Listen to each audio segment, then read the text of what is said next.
Oui, c'est fini. Alors, évidemment, bonjour à toutes et à tous, je suis très content de retourner pour une nouvelle vidéo. Oui, avant de parler finalement de la finalité de cet univers-là, en tout cas pour le moment, il faut revenir sur cette série. Et notamment la saison 4 que je viens de finir à l'instant. J'ai encore une fois énormément apprécié. Et pour le coup, il y a des choses que j'ai peut-être un peu plus appréciées que par exemple la saison 3, et on va y revenir notamment. Globalement, j'ai passé encore une fois un excellent moment devant cette saison 4. On va y retrouver notamment donc Korra, qui... Alors, ce qui est bien aussi là dans cette saison, c'est qu'on va avoir un gap. Je crois de 3 ans, si je ne dis pas de bêtises, entre du coup la fin de la saison 3 et le début de la saison 4. On va voir Korra notamment qui... Voilà, va être, en tout cas qui va se remettre petit à petit, notamment donc en lien avec son empoisonnement. C'est ultra intéressant, surtout en termes de développement du perso. Parce que c'est vrai que globalement, voilà, on avait le développement notamment de ses capacités en lien avec l'esprit, en lien avec la maîtrise de l'air, la maîtrise des éléments, qu'est-ce qui se passe, etc. Mais là, c'est un peu plus un développement intérieur finalement de s'accepter, de savoir ok, quelle est ma quête, et je trouve ça quand même ultra intéressant de l'évoquer. En revanche, c'est vrai que moi, alors, j'adore le côté, alors, entre gros guillemets, fanservice qu'il y a donc dans cette série-là. C'est vrai que dans la saison 3, on ne l'avait pas évoqué.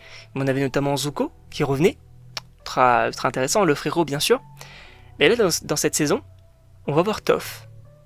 Oui, Toph est dans cette saison 4. Et pour le coup, elle est géniale.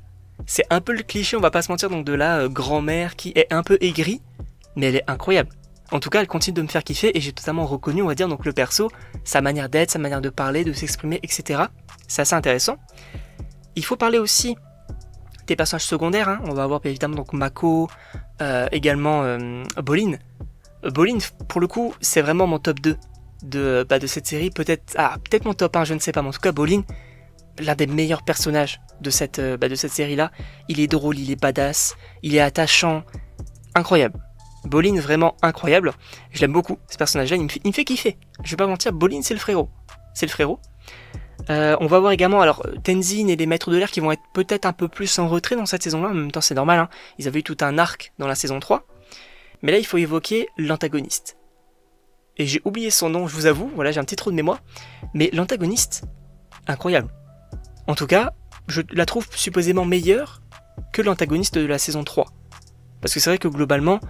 Bon, il n'était pas forcément trop marquant, en tout cas il n'y avait pas forcément de vraie motivation.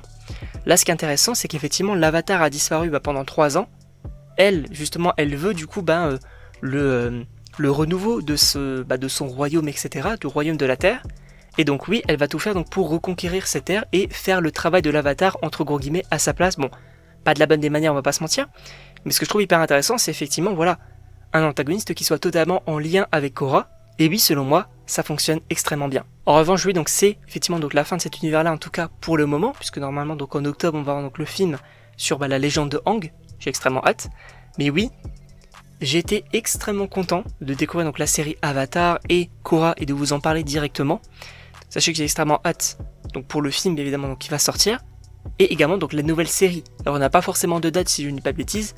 Mais globalement, j'ai très hâte de voir la suite de cet univers. En tout cas, je sais pas ce que vous en pensez, puis évidemment n'hésitez pas à me donner vos avis dans les commentaires, à vous abonner également, et donc on se retrouve pour une prochaine vidéo.